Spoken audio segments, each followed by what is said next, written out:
Assalamualaikum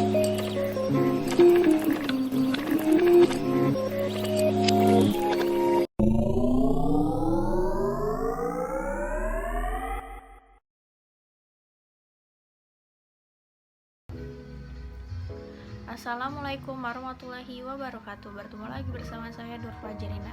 Pada kali ini saya akan membahas materi perpajakan tentang PPN, pajak pertambahan nilai, dengan skupnya adalah pajak masukan dan pajak keluaran. Berdasarkan Undang-Undang PPN Pasal 1 Ayat 24 seperti ini. Yang dimaksud dengan pajak masukan adalah PPN yang seharusnya sudah dibayar oleh pengusaha kena pajak karena perolehan BKP. BKP itu barang kena pajak dan atau JKP, jasa kena pajak, dan atau pemanfaatan BKP tidak berwujud dari luar daerah pabean dan atau pemanfaatan JKP dari luar daerah pabean dan atau impor BKP. Itu Undang-Undang Pasal 1 Ayat 24 tentang PPN. Kemudian berdasarkan Undang-Undang PPN Pasal 1 Ayat 25, yang dimaksud dengan pajak keluaran adalah PPN terutang yang wajib dipungut oleh pengusaha kena pajak yang melakukan penyerahan BKP, penyerahan JKP, ekspor BKP berwujud, ekspor BKP tidak berwujud, dan atau JKP.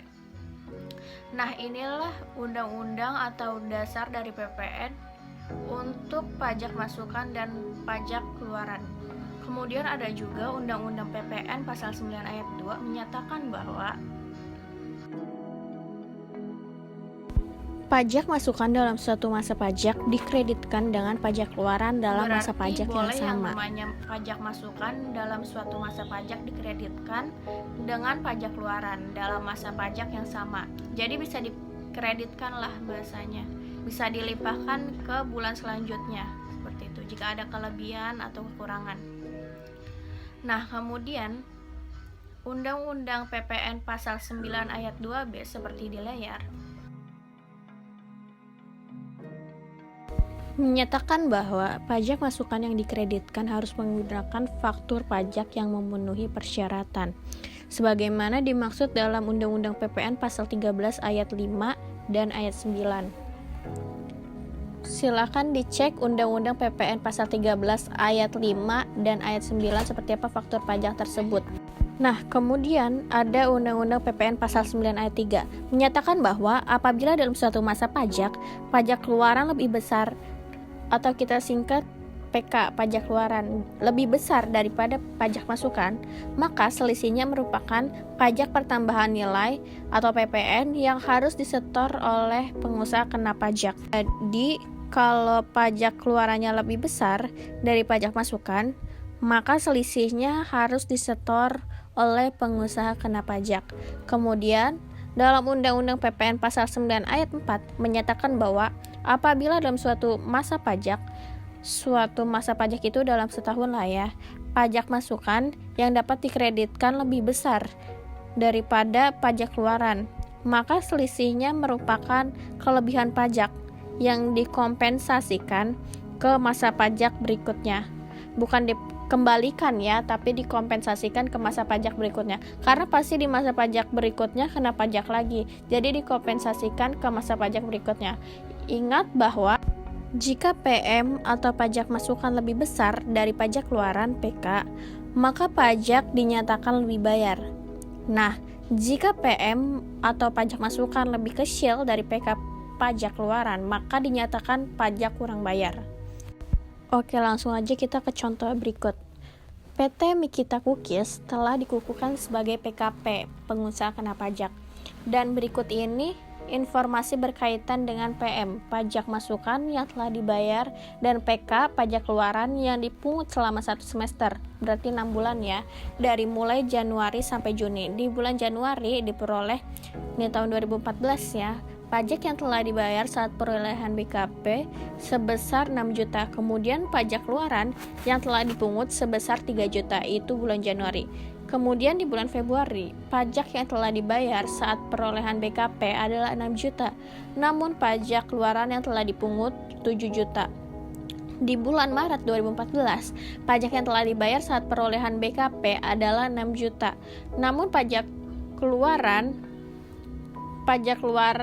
yang telah dipungut adalah 12 juta.